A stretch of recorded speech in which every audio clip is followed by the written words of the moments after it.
Olá, seja bem-vindo ao Café Filosófico, um projeto de extensão do Grupo de Estudos em Metafísica e Tradição da UFRN, em parceria com a TVU. Hoje conversamos com Olavo Bessa, professor do Departamento de Artes da UFRN. Seja bem-vindo, Olavo, é um prazer ter você aqui. Muito obrigado. Vamos conversar um pouquinho sobre design, sobre arte, sobre todo esse universo que está se abrindo, sobretudo aqui na UFRN, que é um curso novo, né? Um ambiente que está começando.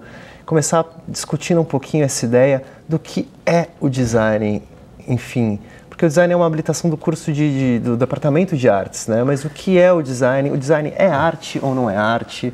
É uma ciência ou não é uma ciência? O que é o design, assim, do seu ponto de vista, Olavo? Boa noite, né? Então, é uma coisa... o design é um assunto delicado. O design, ele vai passear em vários lugares, em várias searas, e a gente fica, às vezes, realmente com dificuldade de definir exatamente o que seja o design. O design, ele está dentro do Departamento de Arte como um curso. É um curso que se distingue dos outros logo de cara, né? Apesar de ter um conteúdo, né, que um pouco ele traz ali das artes muito forte. Mas ele também tem um conteúdo e em vários lugares, em várias universidades, ele se localiza justamente na área de tecnologia, ou ele se localiza nas engenharias. Então, ele tem essa característica um pouco híbrida. Isso acaba deixando um pouco difícil a gente separar. Muita gente me pergunta, mas arte pode ser design, design pode ser arte? Então, a gente tem que começar a fazer umas distinções aí. Logo de cara, a gente tem que dizer que arte é uma forma de conhecer o mundo, da mesma forma que a ciência, da mesma forma que a filosofia, da mesma forma que até a religião, né? São formas de você explicar o mundo que te circunda e de apalpar o mundo tentando saber o que esse mundo diz para você. O design, nesse sentido, ele não é um campo, uma forma de conhecer o mundo ser por si mesmo, né? Ele é uma forma de conhecer o mundo se valendo, inclusive, das artes. Então, ele bebe nas artes, ele bebe na filosofia, principalmente no campo da estética, né? Mas também no campo ético, porque a gente hoje tem que falar do design social, né? E ele bebe em várias fontes. Então, quando a gente fala arte, a gente tem que saber se a gente está falando de uma área disciplinar ou da grande arte, da palavra com A maiúsculo, arte, né, como forma de conhecer o mundo. Então, quando a gente cita artes visuais, por exemplo, a gente está falando muito mais de um campo disciplinar e que muitas vezes as pessoas ainda estão muito mais ligadas à filosofia porque só considera a estética, né?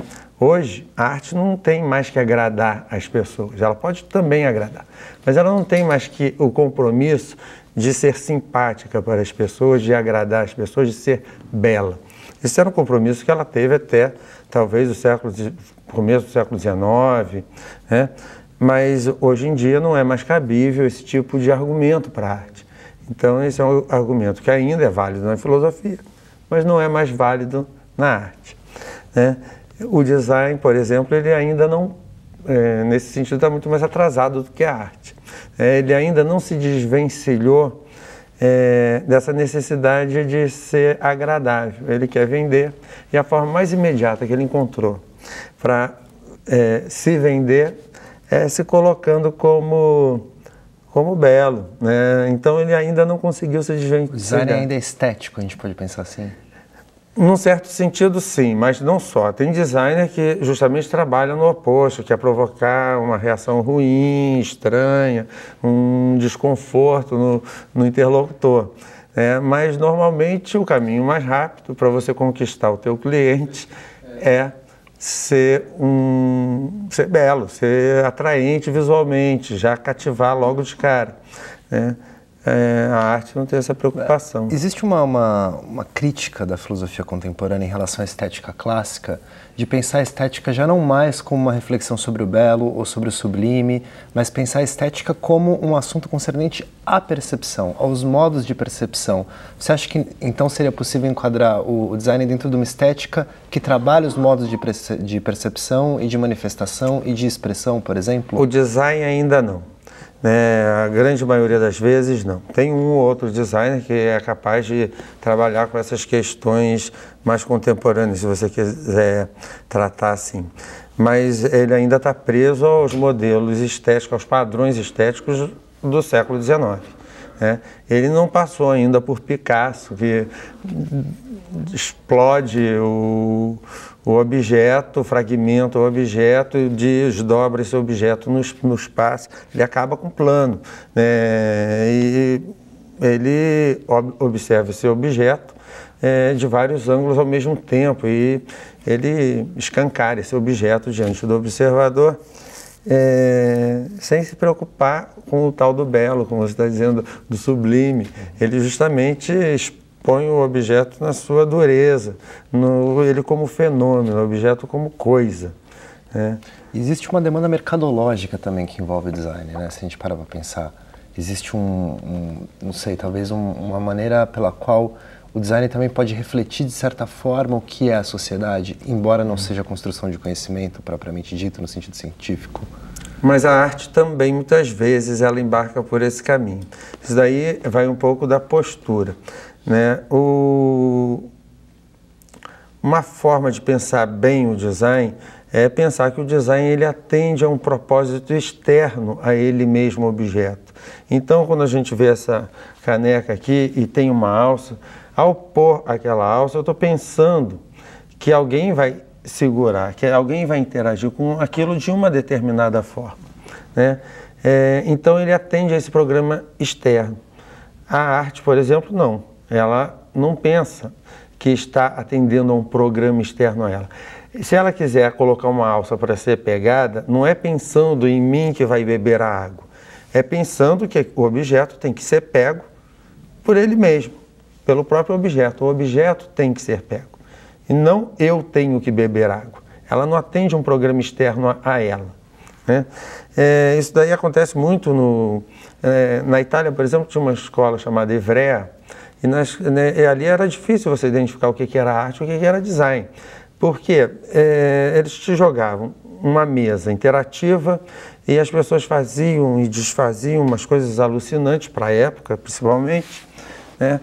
E o que era, como colocar aquilo? É interativo, ele está criando um sistema de comunicação com a pessoa e vai um pouco do propósito de quem olha.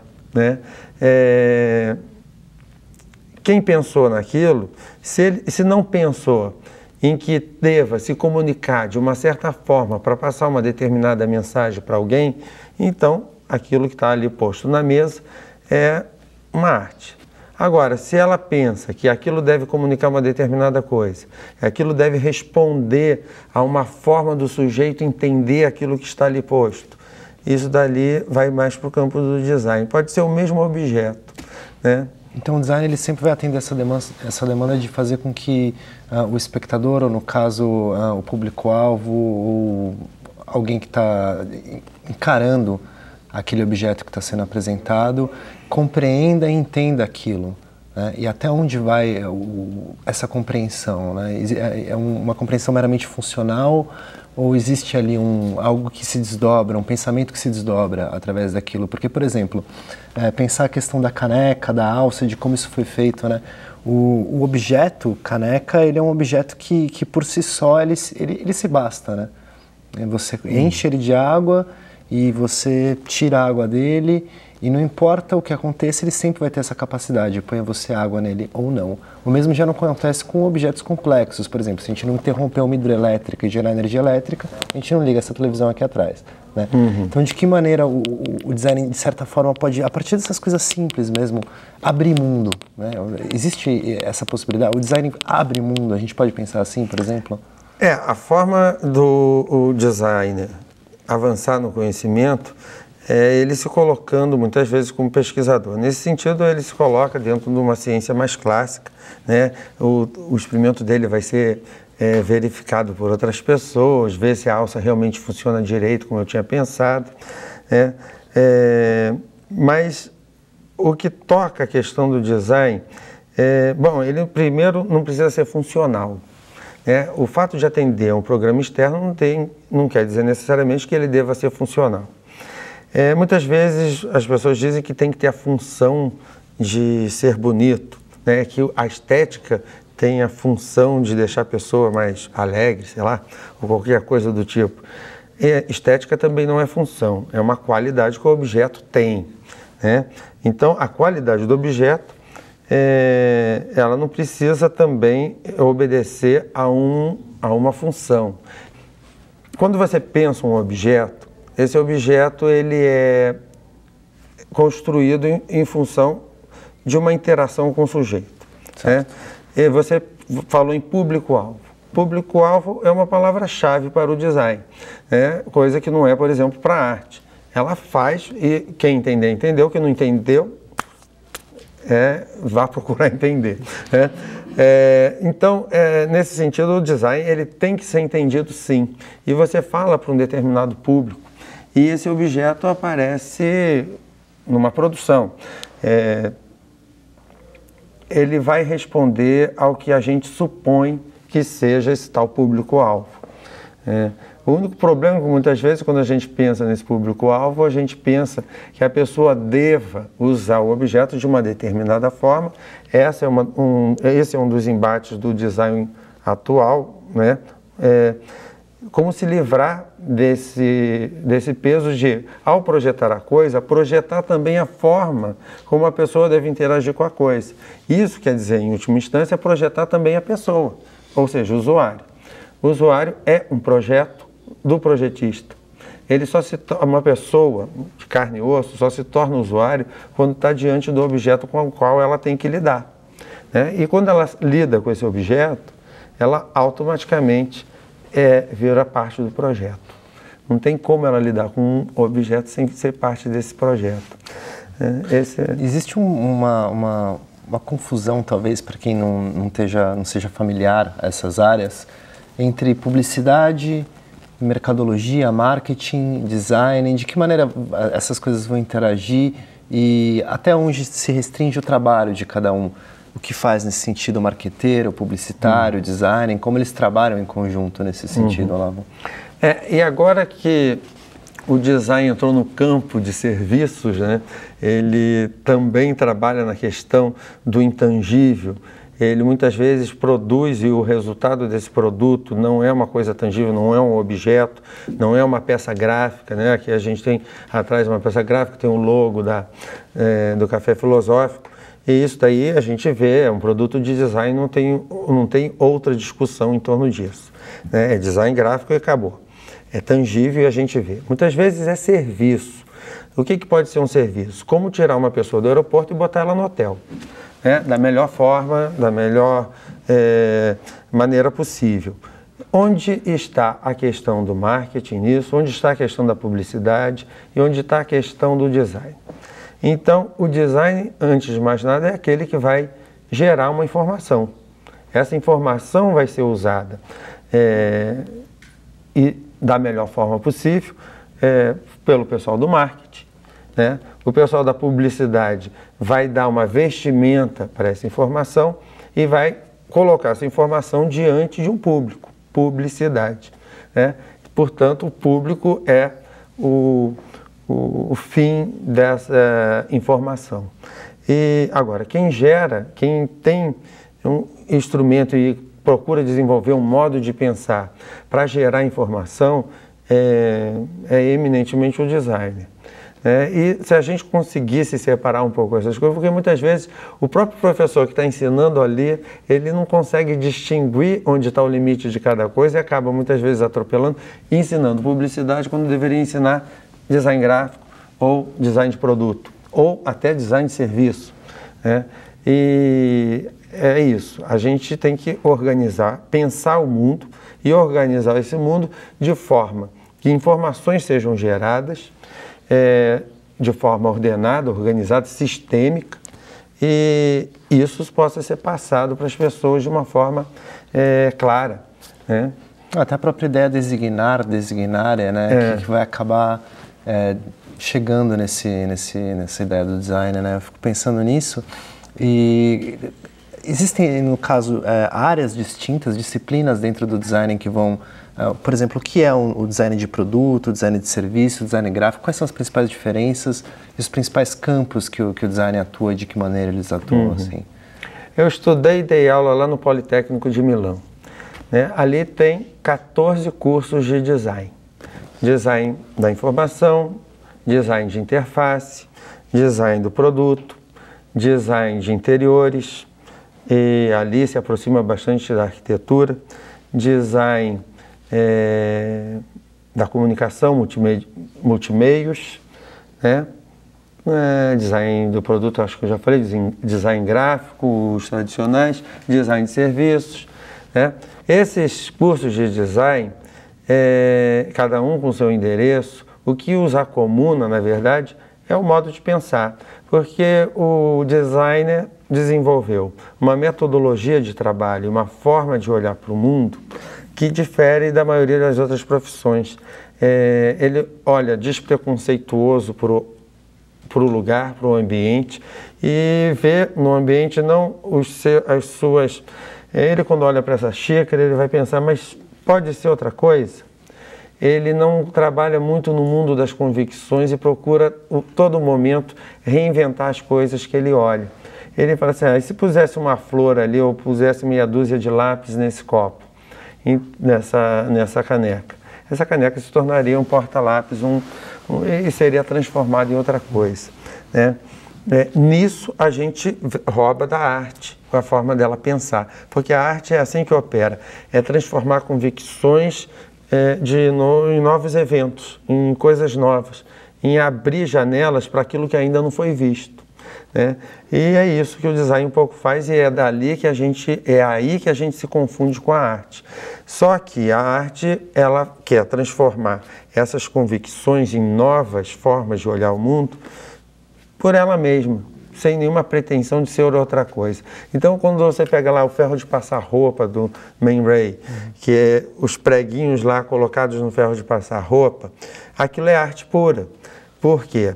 Porque ele te joga de novo no fenômeno passar roupa, né? Um ferro de passar roupa cheio de prego embaixo vai rasgar minha roupa. E isso vai me provocar até o riso, como na maioria das pessoas provoca. Pô, um ferro cheio de passar roupa cheio de prego vai me rasgar a roupa. E quando eu faço isso, eu tenho que pensar de novo no que é isso, passar roupa. É o fenômeno de novo voltando à minha cabeça, o fenômeno passar roupa. Não é mais aquela visão automática do ferro de passar roupa, que ele sozinho diz tudo, né? Ele volta a ter que dizer comigo, pensando junto, o que é isso, passar roupa. Só que aquilo não tem função. É uma brincadeira e efetivamente aquilo não serve para outra coisa que não para me provocar essa estranheza, né? O design, ele não quer só provocar essa estranheza, ele também quer resservir, ele quer atender a um programa que está externo a ele mesmo. É isso.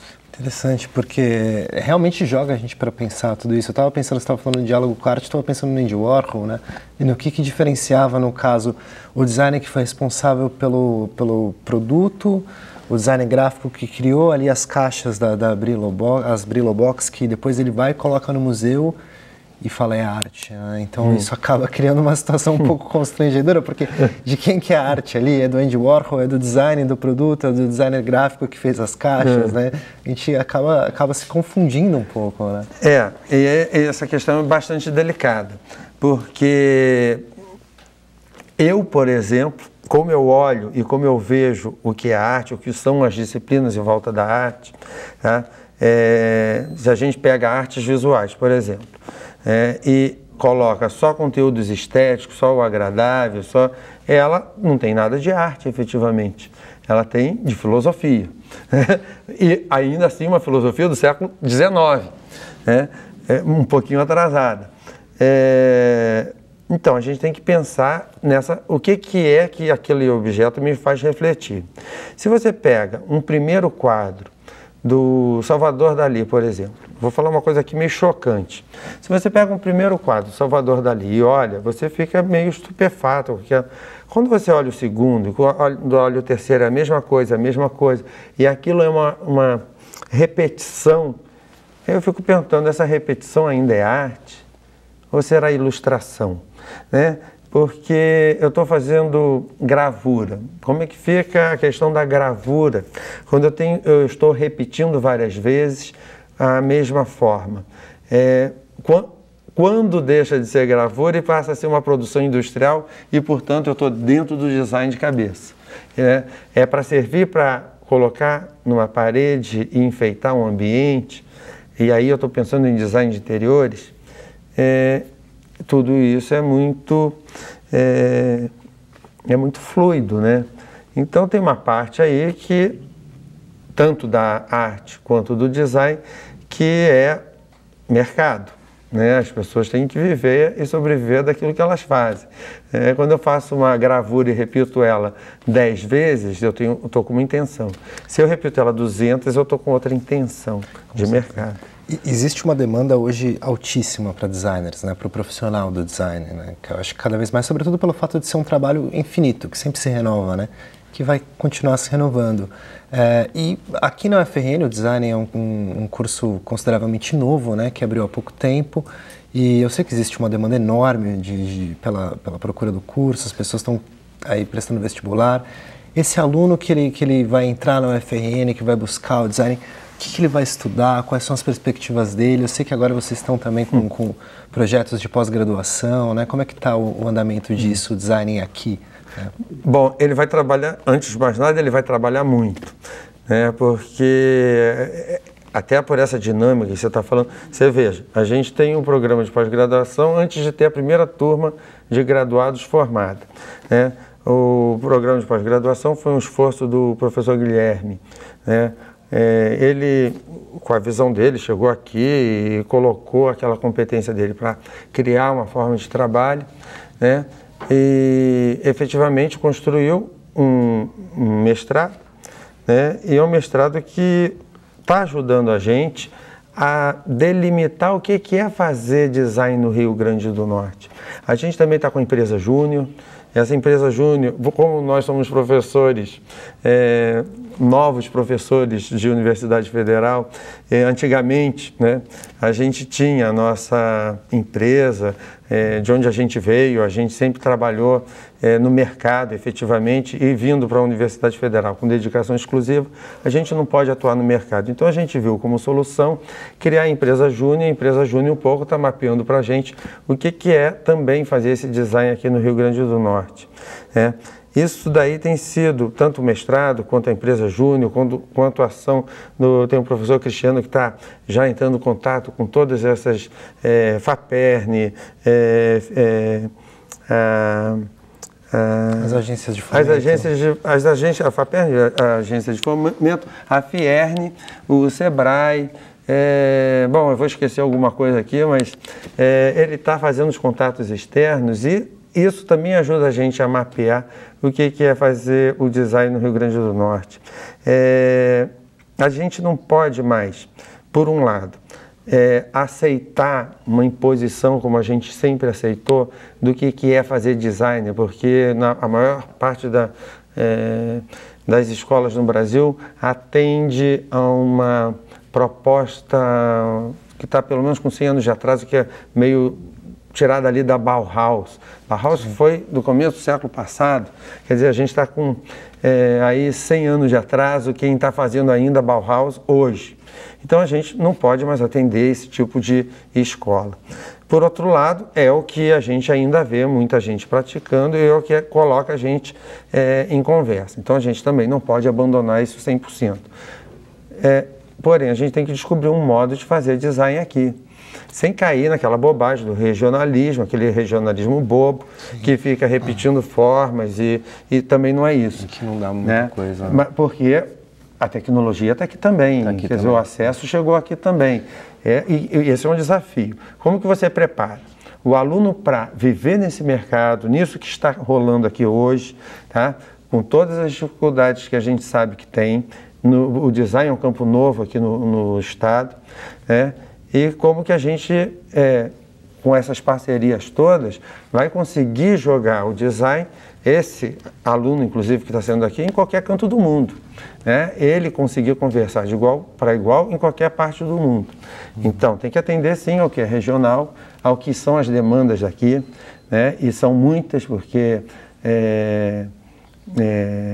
o design é um campo novo de estudo aqui, está começando, né? Mas tem gente já empenhada, gente já fazendo, construindo, então e a gente também não pode fechar os olhos para isso. A gente pode considerar então que aquele aluno que está prestando vestibular para design agora pode se preparar para não só trabalhar muito, mas para pensar muito sobre o que é, né, o design. Eu acho que esse é só o começo de uma conversa, o nosso tempo aqui é curto, a gente tem que encerrar o programa já. Eu achei que fosse levar uma vida.